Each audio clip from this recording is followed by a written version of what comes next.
Hello, my fine friends. Welcome back to Destination Discourse. I'm your host, Stuart Butler, joined today with Adam Stoker. Hi, The Stuart. Stokester The is in the Stokester. house. How are you, Stokester? Wow.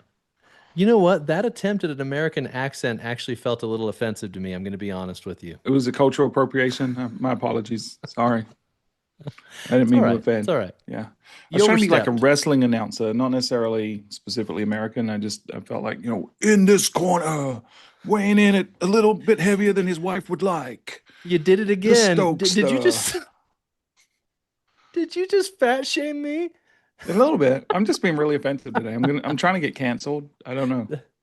This It's is it's this is new just the territory season. for you. We just passed Christmas. You probably, overindulged a little bit in some festive foodage. Just saying. Just I mean, saying. I can't say that you're wrong. Yeah. Well, and if I'm in the category, I can call you it too, right? So I did. So So I I'm the could, kettle, you're the pot. That's what you're yeah, saying. something All like right. that. So this is going off the rails already. I think we're gonna have to bring in our guest, and I think honestly, I'm just gonna have to hand the keys over to him. I think it just can be his episode today. Does that sound doable to you? I'm good. I mean, honestly, I've been waiting for a good host, and so maybe this is our opportunity. Okay.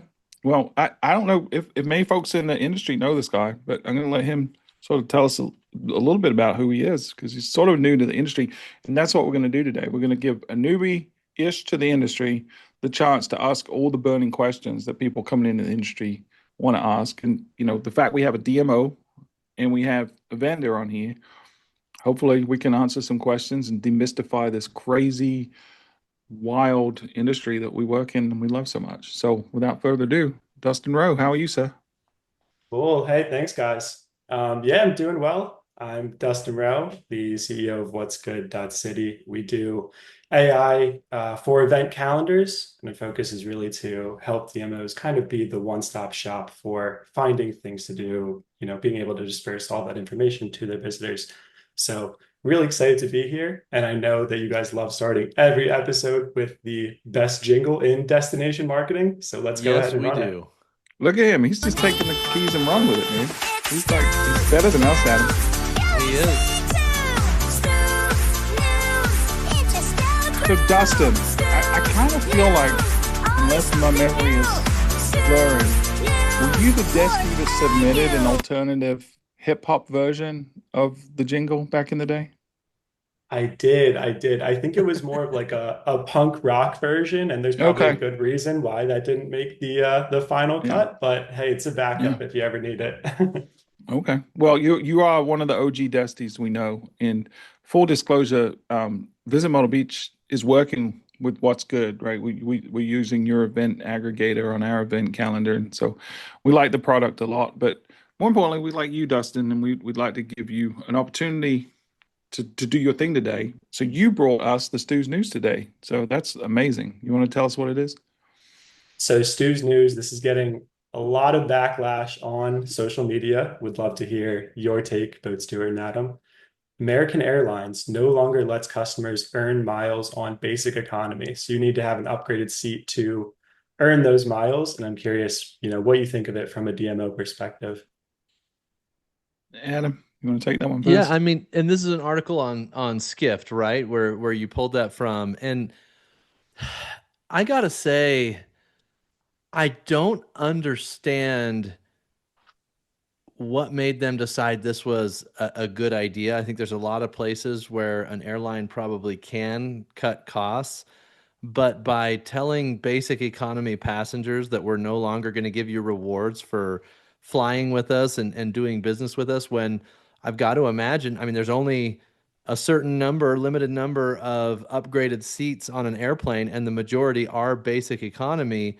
To then not reward those customers for their loyalty is essentially incentivizing them to go elsewhere. And so, if every airline was coming out and saying, hey, which by the way would be collusion, right? And monopolistic activity. But if they all came out and said, hey, we're getting rid of the points system and basic economy is no longer going to generate points, I think I'd at least understand it better. But I don't understand the idea that we're going to remove a competitive advantage and incentivize basic economy travelers to use other airlines.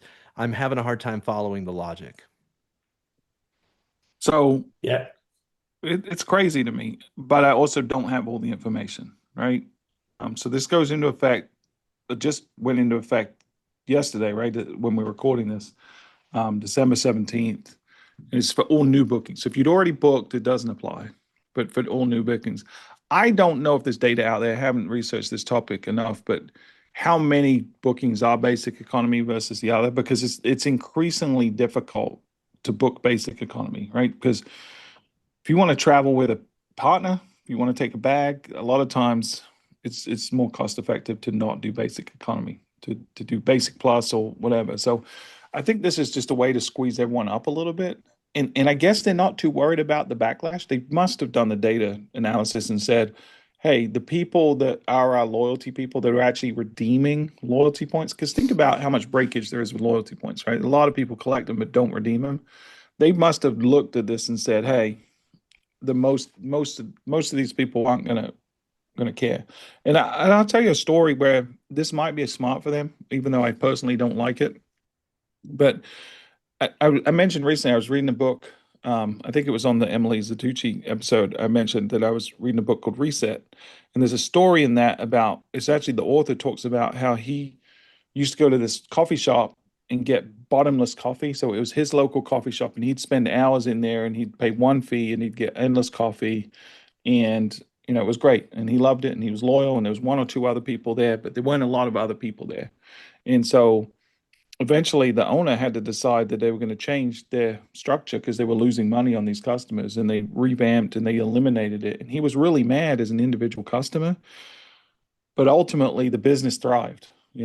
And he had a rational conversation with the owner about why they did it, and even though he personally lost, he learned to recognize why they did it, and he carried on drinking coffee at that coffee shop but now pays more money. So I think this is kind of that situation with American. Like, we know the airlines have struggled, we know they're you know having all kinds of challenges. So is this an attempt for them to focus more value on their loyal, profitable customers in at the expense of the unprofitable customers? I don't know. That's the only rationale I can think of. Yeah, I think that's an interesting rationale, and I'd be curious. I think what's interesting about this article is just the backlash that's received on social media. Hmm. A lot of hate comments, a lot of negativity out there. And I'm curious, Stuart or Adam, with DMOs that you've worked with, have you ever tried to do any sort of marketing campaign that has gotten a lot of backlash from the community? And if so, how have you kind of thought about that? That's a great question. Yeah, and it's tough in this era to understand the real volume and the impact that backlash has, right? Because there is a vocal minority of keyboard warriors, especially on social media, that are going to be outraged at everything, right? I mean, look at the Sydney Sweeney sort of backlash with the jeans, right? And their sales went up, right? So even though people were mad, it actually benefited the company, and so are the people complaining really going to start impacting the wallet of American? Like next time you go to look at flying to somewhere, are you going to choose on principle or are you going to choose on convenience and cost? So I don't know. I don't know why I'm defending American Yeah. Airlines this episode, but this is destination discourse, so I guess I have to take the counter argument sometimes. But yeah, I'm sort of individually mad, but empathetic to the corporation and figure that they're smart enough to know what they're doing. Maybe not. They might Yeah. reverse. But I don't know. Anytime, and Dustin, I want to get to your question because I think it's an interesting yeah, question. But anytime you, as an organization, demonstrate a willingness to wield the power over lack of consumer choice, I think it's a dangerous route to take. That would be just my fear for their future as an organization is it seems to be a demonstration of their understanding that the customer doesn't have options. And I think that in and of itself leads to consumers having more options or forcing more options. I don't know if I agree with that because they're not really saying they're not penalizing all customers, right? They're Right. penalizing a subset of customers, Yeah. right? So I I don't know But if I necessarily agree with that. that's wielding that you don't have other options, so Maybe, or we're just maybe going to they're take away saying, your "Hey, incentive. we believe that by It's the same thing with an agency, right? I used to be in the agency world, so I'm not talking for Brand Revolt, but you and I both know that your profit comes from the minority of your customers, right? You've got a Yes. handful of customers that are driving the majority of your profit, and most of your time and expenses are going to the less profitable customers, right? I think that seems to be the way a lot of agencies end up finding homeostasis. It's the same with like doctor surgeries. There's a famous story about this where a doctor surgery every year would let the staff pick a client to fire every year, right? So it doesn't matter who they were or whatever, but they would filter out the person that was a jerk when they came into the waiting room, that made everyone's life miserable, because it improved their ability to work well for the rest of their customers, right? And so same with the agency. Like sometimes you can actually make more money with fewer clients if you eliminate those ones that are a problem or not profitable. So I've got to assume this is American Airlines' play here. They're Yeah. prioritizing profitable, loyal customers over the ones that aren't. And this is where destination discourse just gets out of control because we'll continue to argue the same point for the whole episode. But I think the difference is scale, right? Like Yeah. if you tell a massive group of customers that they're no longer valuable to you through your actions, it's much different than me as an agency owner going and saying, "Hey, because of the dynamic of our relationship, here's what I need in order for this to continue to be a healthy relationship." That's a lot different than we're we're no longer going to get you a birthday present because Mhm. you don't meet the threshold for clients that get birthday presents for being clients. Yeah. All right, I'll say one more thing and then we'll move on. Well, I'm going to say two more things. One is they probably had a choice to make, right? They're losing money, right? I think most of the airlines right now are struggling. If not losing money, they need to make more. So they had a choice to make, and someone did the math and said, we can either raise our prices X, or we can eliminate loyalty points for this category of person. And what's the net impact of that on our business? And they ultimately decided that this was the better net impact. Someone made that Yeah. decision, right? And there are consumers out there, there's probably a lot of them that don't fly very often, want to fly as cheap as they can. They don't ever use loyalty points that would say, hey, if I can save $10 on this flight and not get loyalty points, sign me up all day, you know? So I think Yeah. it's just catering to a different audience. It'll be interesting to see if the negative PR outweighs the savings that they forecasted. That'll be Yeah, the interesting thing to observe.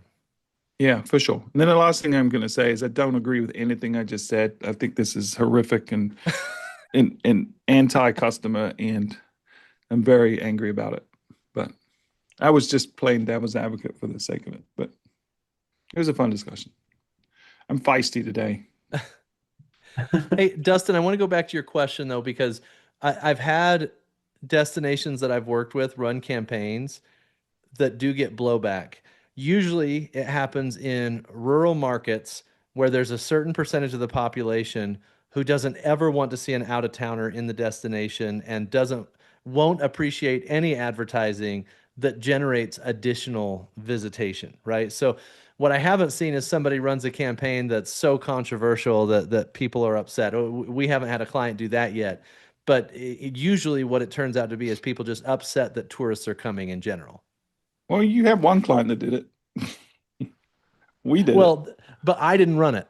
No, So I that's guess true. Yeah. that's the difference.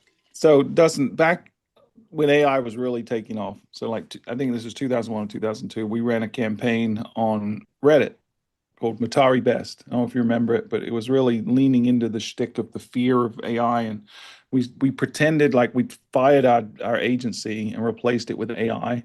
And so we really leaned into this concept of all hail the AI overlords. It was written as if AI had written it, and there was just crazy like billboards on the moon and underwater, and it recommended that we renamed Myrtle Beach to Matari Best, which was a nonsensical thing, and created a new logo and this whole thing.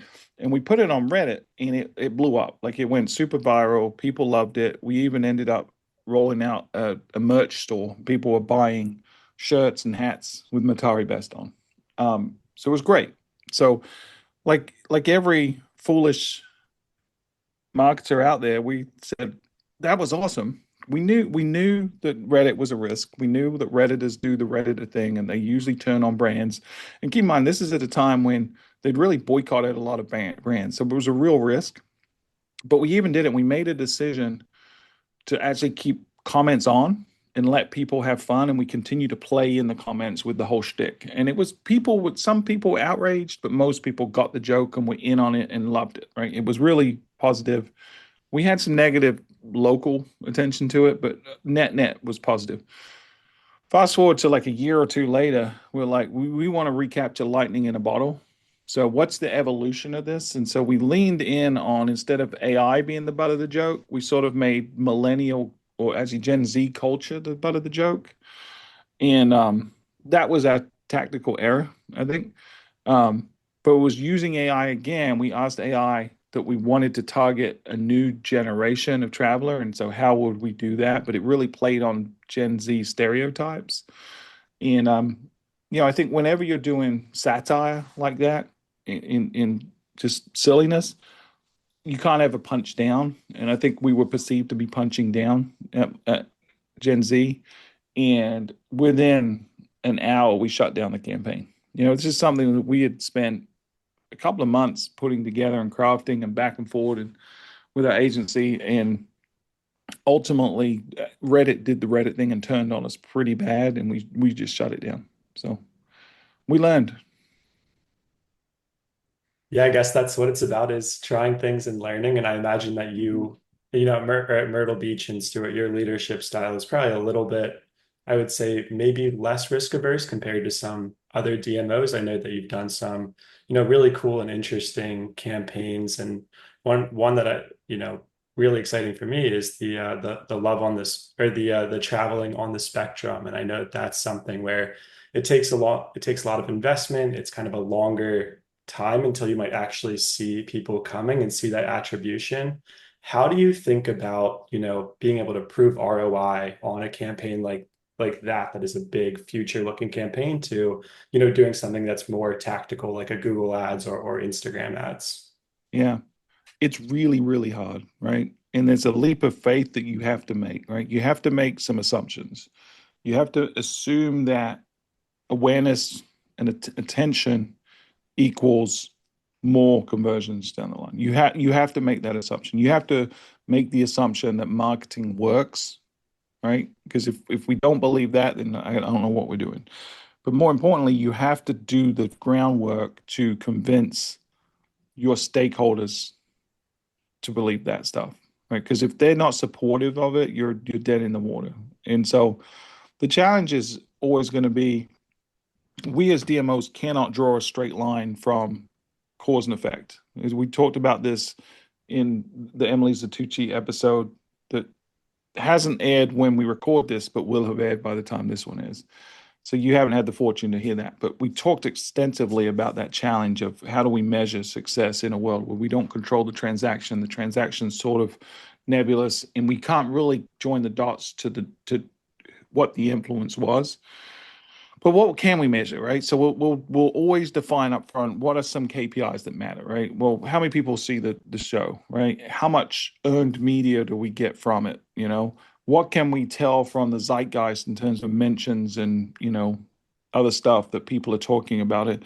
And then can we start to assemble anecdotal stuff, right? People that did show up and say that they did it. So through surveys and other stuff, what did this have an influence, right?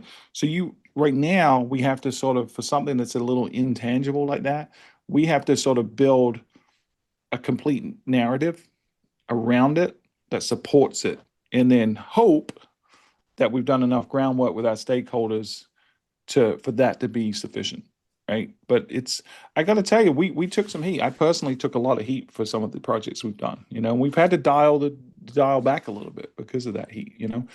And it's easier to do some of those things. You think about when we birthed some of this stuff, it was 2001, 2002, and really into 2003. The top 3 years performance-wise Myrtle Beach has ever had, right? So when you're birthing these things, when you're performing really well, a lot easier. But when you head into sort of some more headwinds into like a 24 and a 25, which everyone's sort of seen more headwinds, you don't have the latitude to do those things quite as much. So you have to be a little more deliberate and calculated. But we're still pushing forward. Season 2 of Traveling Spectrum launches this April. Season 3, we're already finished shooting and we're in post production now. And that will be out in the future. So yeah. Adam, you have And anything to add to that? Because you've been I'll involved in just this project too. Yeah, I'll add that you have to look at it, and I use this analogy a lot of hunting versus farming. And I think it's really important for marketers to understand that, but more important for stakeholders to understand that. Because Mhm. stakeholders will fall in love with hunting. And just to bring that to life for those that haven't heard that before, when you're, let's say you're out in the wilderness with your family, zombie apocalypse hits, and you're trying to feed your family, you have two options. You have hunting and you have farming. Hunting, you go out, you get a deer, you bring it back, and 3 days later, because the kids eat a lot, you have to go out and hunt again. Farming, it takes time. You got to till the earth, you got to water the crops, you got to harvest, you got to do all the different things related to farming. But if you do it correctly, you'll have a silo full of food to feed your family for the entire winter. The reality is, you need both in order to be successful. Most stakeholders only love hunting because you can demonstrate what did that dollar bring me that was spent. But the thing that they miss when they think about only hunting is they miss the long-term effect of farming. And I really believe that projects like Traveling the Spectrum, the impact window is about 20 years long compared to when you buy an ad, the moment that ad is gone, the value is gone with it unless it converted that visitor in the moment. And so I see a lot of these long-term projects like Traveling the Spectrum as projects that will build residual value for the organization for years to come, and probably long after the marketer that approved it is still in that role in the destination. So it's hard to get stakeholders to see it, but the reality is, especially with the way, consumer behavior and media landscape is shifting, if all you do is hunt, the house of cards will collapse at some point. Yeah. The other bit I would add to it, Dustin, is you got to sort of give the stakeholder situational awareness, and educate them on the stuff that they're really not paying attention to that we are. Like, at the time that we were birthing Traveling the Spectrum, I spent a lot of time with stakeholders talking about the pressure of paid media expense increasing and our ability to target decreasing. And that's shifted a little bit. I think AI has allowed us to actually target a little bit better, and costs haven't gone up as much as I thought. And so, the ecosystem's changed, but telling them, we didn't use the farming versus hunting analogy, but we did talk a lot about the diminishing return on paid media and the need to lean into owned media as an annuity that would not just yield short-term benefit, but long-term impact in terms of reputation and stuff like that. There's some of the intangibles you can't really measure that well in a snapshot, So we have to do more longitudinal studies, and then we have to make assumptions about which of all the things we did had that impact. It's tough, man.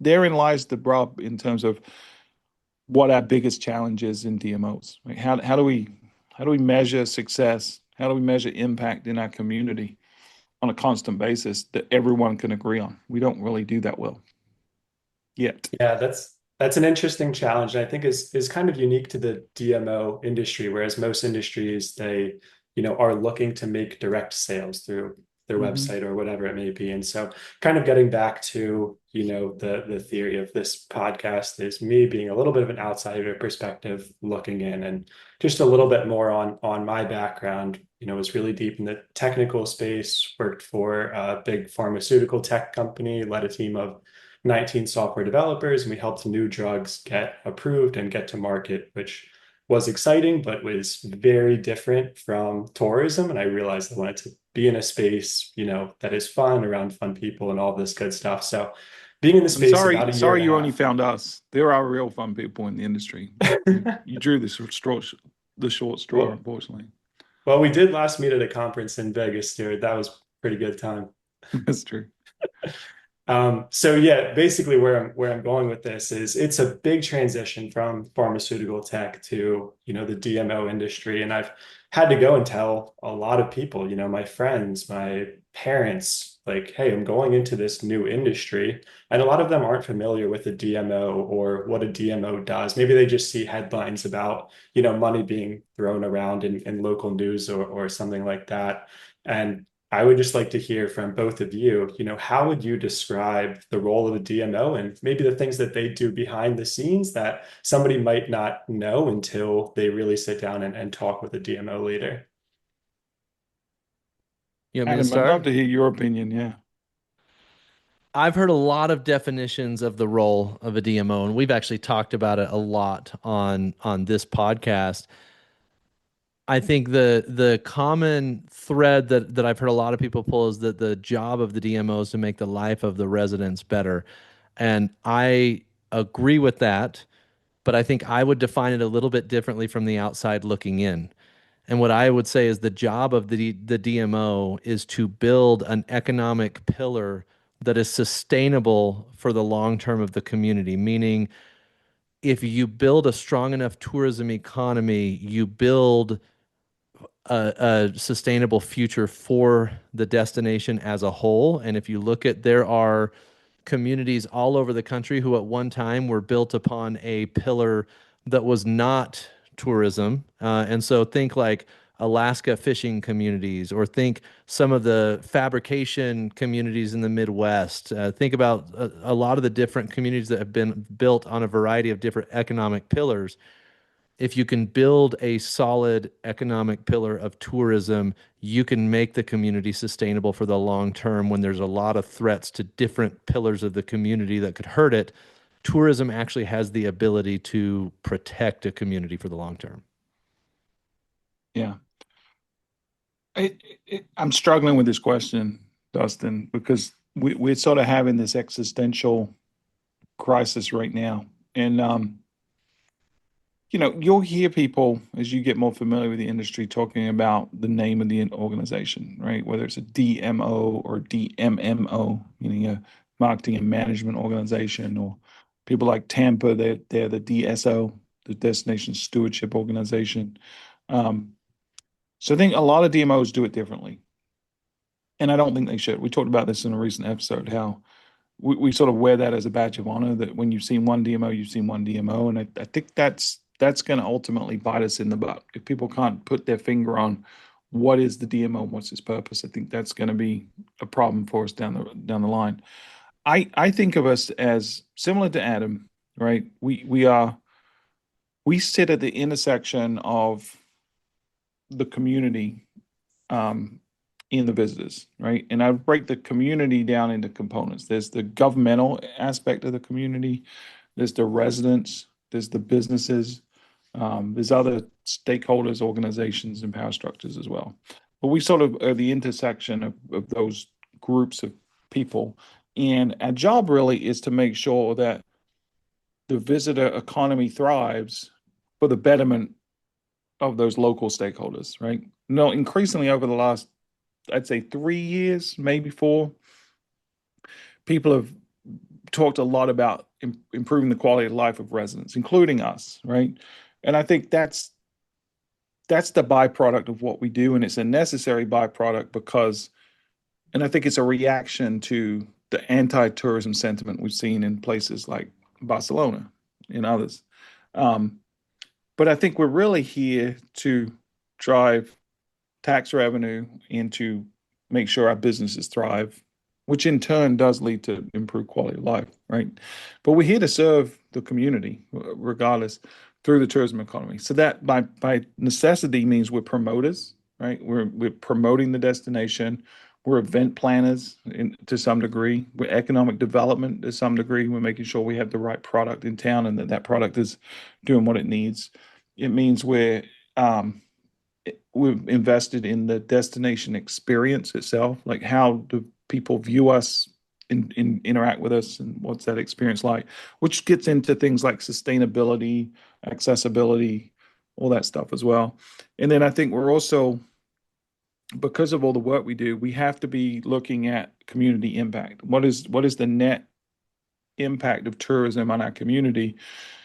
And we need to make sure we're maximizing the positive side of that and minimizing the negative side of that, because there is a negative side to tourism, right? So we're sort of the stewards of that balance. Like if we're the Jedi, there we go. We're the Jedi that are stewarding the balance between positive and negative impact of tourism. And all roads on this podcast Lead to Star lead to Wars. Star Wars. Yeah. Or is it Star Trek? Which one is it? You're like the seventh person that's made that joke to me this week. It's getting old, and you need a new shtick, man. Hey, listen, the audience only gets to hear us once a week. That's true. No, we had a recent thing. We have a Christmas door decorating competition, and I obviously, in true on-brand fashion, did a Star Wars themed Christmas. Had a Millennium Falcon that looked like a Christmas tree. I had lightsabers made of tinsel. It was a whole thing, and I got second place in a organization. And the email that our CEO sent out said, "Congratulations, Stuart. Live long and prosper," and then had a winky face. Yeah. So it's You know It's what? a- I like this guy. I need to meet him. yeah. Okay. What Great. else? What else, Dustin? Yeah, Does that I- make so- sense, Dustin? Do you have any response to that before you ask the next one? Yeah, I think kind of like doubling down on that is that I think there's a really interesting narrative between, the locals that you're supporting. You both mentioned supporting your local community is one of those key values, and then obviously the visitors as well. And I think that there's an interesting conversation around, providing content that can benefit both. And that's actually how I got into this industry, as I started kind of a local media company using our AI to, show lists of events and things happening around the area, and then realized it made more sense to scale to support DMOs rather than compete with them in new cities. But it's that exact same information that's really beneficial to both a visitor and both a local. So I'm curious how much you think it's important to support locals with that same information. Like if your event calendar, if your even website in general could be used by both locals and visitors, would you prefer that and look at that as a net benefit, or are you really focused on supporting the visitors with the assets that you put out there? For me, I think we have to do a better job of talking to our residents, and I'm talking personally, Visit Myrtle Beach. We need to do a better job of that. Like we've really been fixated on the visitor in curating information, but it really, a lot of times they are looking for the same. I just got back from a meeting at City Hall today, and we were talking about how do we drive more visitation to some of the events that the city's putting on in our downtown region. We've gone through some really big redevelopment of downtown, and we've got almost reintroduced it downtown to some folks that have lived here for a while, right? But they're not showing up to some of these events. And we've been pushing out the events to visitors and talking them up. And we'll push them out on our like Chamber of Commerce and other channels, like we do all our other events. So we'll push like this cool downtown Nights on Nance band event the same way we do ribbon cutting, right? And we're just saying, here's an event, here's the date, here's the time. And what manifested in this meeting, which I thought was a really good insight from the PIO of Myrtle Beach, was we've got to create like almost like a civic pride in doing the stuff. Like we're beginning to catalyze this renovation of downtown, and we've got to get the community excited about it. And so we've got an army of, whether it's ambassadors or our Young Professionals Association. Instead of just saying, hey, here's an event, we need to say, here's an event and we need you to participate, and here's why. Because this local pride and this civic duty is important. And if you guys show up, it's going to help everyone. So just, I think how we talk about the events and the stuff is going to differ for the different audiences, but I think we have to put the time and effort in to have those two different modalities of communication. Adam, what do you think? For me, this is where me and the legislation around tourism really tend to disagree. And the reason I say that is the research in our industry shows that 50 to 55% of visitation in most destinations is visiting friends and relatives, which Hmm. means the actual driver of that tourism is the resident of the community. They, However, they have a bigger impact than DMO for sure. yes, and DMOs are prohibited from leveraging dollars to message to their biggest driver of tourism, which is completely backwards and mind blowing to me. So when you ask, like, how important is it that our tools and apps and website and all of that are built for residents? I personally tend to believe that residents have a higher effectiveness and higher ability to drive visitation than the DMO does at scale because of the volume of travelers that come from visiting friends and relatives. And so a big paradigm shift that I actually would love to see happen in the destination marketing space is more of a willingness and palette for having resident specific marketing campaigns to drive resident sentiment and tourism. Because again, when we talk about the long-term impact of what you're trying to accomplish, sure, in the short term, a paid media campaign to drive the hunting, right? To drive visitation, yes, it can be effective. But if you change the sentiment of 10% of your residents, that those residents are now more likely than they were before to bring people into town to have a good experience. What's the financial impact of that? I think it could be more significant than some of the ad campaigns that are being run right now, especially with the nature of some of those campaigns in the tourism space. So I would love to see destinations focus more on building value to the residents, even though legislation right now is mostly around doing it outside of market for acquisition as opposed to building more of a relationship with the residents. So, I'd like so to just double.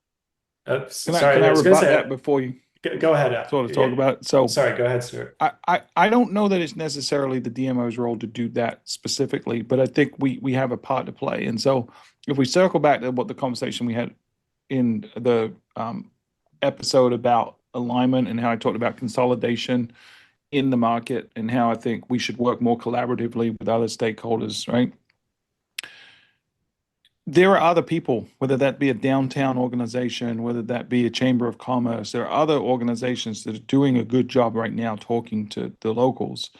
And we're not working with them on that messaging, right? But if I'm going out and shooting great content or having good stories or putting on events as a DMO, that should be that should be together with these other groups, because I don't necessarily need the legislation to change and say, hey, you can spend money to pay for advertising to talk to people, because the fact I'm already doing this stuff to talk to visitors means it already exists. I just need someone to leverage it, right? And that might be an internal resource, but it could also be an external um, person. And I think you're onto something, Adam, because we, we've we've got a really talented group at the visitor center at the airport, and they're very proactive. And they go out and, when there's not people at their desk, they'll go out with a stack of visitor guides and say, "Hey, would you like a visitor guide?" And half the time it's a resident, half the time it's a visitor, and the visitors always say, "I'd love one," right? And then resident often will say, "Well, I live here, I don't need one," right? But they've learned over time that to respond to that and say, well, do you ever have friends and family that come to visit? Don't you want to get them out of your house and go around and check out Mona Beach? Because this has great information. And so that I've never seen someone turn it down after you say that. So everyone is driving tourism by having friends and family visit them. Yeah. I mean, Stuart, I'm not sure. I feel like you kind of started saying you were going to push back, and then I felt like it kind of weaved a little closer to agreement. I think I get what you were saying. It goes Well, I don't back think to we need to go and change our funding and loosen the restrictions, because I think we're already doing the work. So I don't think we need to spend money to talk to residents. I think we just need to talk to residents. yeah, but I mean, the assumption there is that you have the ability to read. Like, do you have an email list with all your residents, or how are you talking directly to those residents? Well, I think every DMO should have or a partner or themselves should have a list of residents, should have relations with local media, should have channels that like on social media that are talking to these people for sure. But I don't think it's Do you think appropriate they for us are? to spend paid media on promoting that stuff. Huh. Well, maybe that's a whole episode in and of itself, I mean, I disagree because I kind of feel like the assumption there is that the work has been done thus far to have that kind of communication mechanism to locals. And I would argue most DMOs, and in fact, even some of the most sophisticated DMOs that I've worked with and talked to, don't have the vehicle to communicate directly to their residents without paid media or at least a major PR effort within the destination. Well, then they should partner with someone that does, right? Whether that be a chamber, or downtown organization, or your city or county or whoever it is. I don't think that's the job, the primary purpose of a DMO, but I think we should be responsible for making sure that it happens somewhere in the ecosystem. But I think that's where you and I do disagree that if the role is to bring visitation and Yeah. the best vehicle for bringing visitation to the destination is the residents, I see that as a major pillar of need for the destination to demonstrate value. But I don't know. Yeah, maybe. I think civic pride and having a coherent narrative about your destination is a role we should play, but we can't do it alone, right? I think that's where No. we probably differ, right? You've got to involve your municipalities and county and your other stakeholders. All right, we're getting short on time, Dustin. You probably got time for one more quick question, but did you first want to respond to what we just said? Yeah, I guess I'll ask a final question. I think it goes hand in hand with everything we've been talking about, and that's the idea of marketing versus the product that you put out there. Quick backstory about me. I live in St. Petersburg, Florida. Beautiful place. Moved here 4 years ago because I had a friend that was here, visited him, had an amazing time. I've since convinced three other friends to move from Pennsylvania down to St. Petersburg, Florida, change their whole lives because it's such a beautiful destination here. And I actually was had the pleasure of meeting the CEO of St. Pete Clearwater recently, Brian, and I asked him the same question: how do you think about, marketing your destination versus the product that you put out and really giving people here, both locals and visitors, a great experience? And he talked to me about all of the, money they're putting into beach renourishment and providing Hmm. this great experience. I'm sure you guys at Myrtle Beach do something similar. And to me, I think that is really can be a driving factor for the resident sentiment is putting out a great product, having a great destination to be in, whether you're a visitor or a local. But I'd love to hear, your thoughts and how much you think about product versus marketing. Yeah. I think my purview has changed. For the first 3 or 4 years here, I was the CMO and gradually was getting pulled more into the sort of the advocacy role. But now as president of a DMO, I think about product a lot.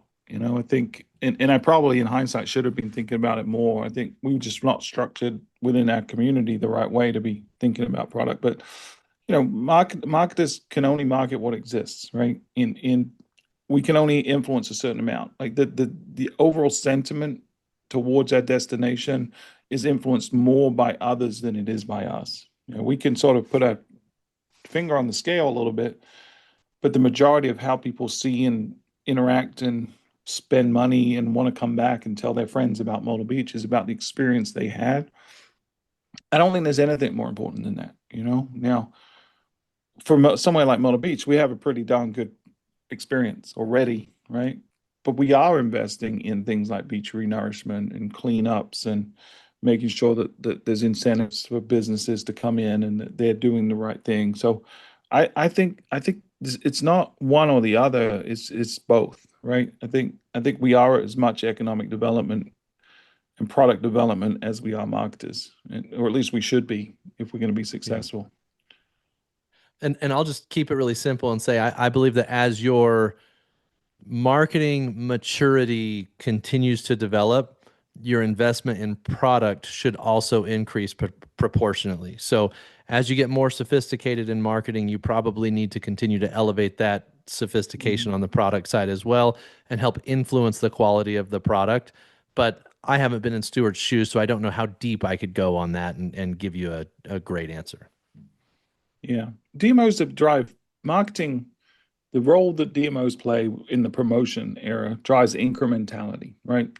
The majority of people, we already established a lot of coming through word of mouth from family and friends to visit them. People coming for experiences and events. They're coming for conferences, sporting event. They do, some of that we're touching, some of that we're not. But when you really boil it down to it, if you think about Myrtle Beach has 17.8 million visitors a year, how many of those folks are actually seeing advertising? And more importantly, how many of those folks are influenced by our advertising? It's not 17.8 million. It's probably a fraction of that, right? So we're in the incrementality game on the promotion side, but the product accumulates into a experience which is driving the majority of people. So I think they're both very, very important. You can't have one without the other. Cool. Does Yeah, this that makes a satisfy all lot your of sense. questions?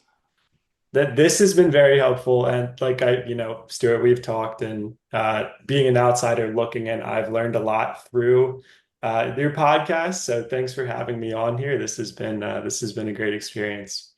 Great. If they want to find you, where can they do that? Our website is whatsgood.city, or you can email me directly, Dustin at whatsgood.city. That's great. Adam, if they want to find you, where can they do that? Find me on LinkedIn. My email's adam@thebrandrevolt.com. And of course, you can find me on Tourism IQ. Thank you. And you're going to find us both in February at a couple of conferences. We're going to be at the South Carolina Governors Conference on, when is that? February 9th and 10th. Yep. And then we're going to be at DI Marcom later on in February. So hopefully we'll see some Desties there. Adam, are you going to be giving out any swag at that one, do you think? Is it in the budget? Is it in the show budget? That's an excellent question. I've definitely got some t-shirts. We haven't really talked about printing new t-shirts, but if we're going to be on stage, we better. So maybe we have generation 2 of t-shirts. If anybody has any ideas of what needs to be on those, we'd love for our Desties to submit those. Or if someone wants to sponsor them, so we're not paying out of pocket. That would be even better. Yeah, I'm down. Yeah. We'll get a title sponsor. T-shirt sponsored by What's Good. I don't know. Hint, hint. I'm just kidding. Interesting. Probably shouldn't solicit business right on. No, I like it. I want your answer right now, Dustin. Or we could sponsored by Destination Discourse in collaboration with What's Good. We can just put logos all over the shirts. We can get NASCAR on it, right? We can put everyone's logo. That's funny. Well, guys, thank you for listening. This has been a great conversation. Thank you for flipping the script a little bit today, Dustin, and asking us questions for a change. This has been good and stretched our brain and hopefully helped you and others in the industry. But everyone, leave a review, tell a friend. Just like travel depends on people telling their family and friends, we also depend on you telling your family and friends. So I'd love to see continued growth. We had great growth in 2025 with the show and the listenership. We'd love to see that continue in 26. So please go tell a friend about this show. Even if it's just to say, you got to listen to some of the dumb stuff that Adam and I say, that would be great. We just want more listeners. But thank you guys. Until next time, this has been Destination Discourse. Thanks, everybody.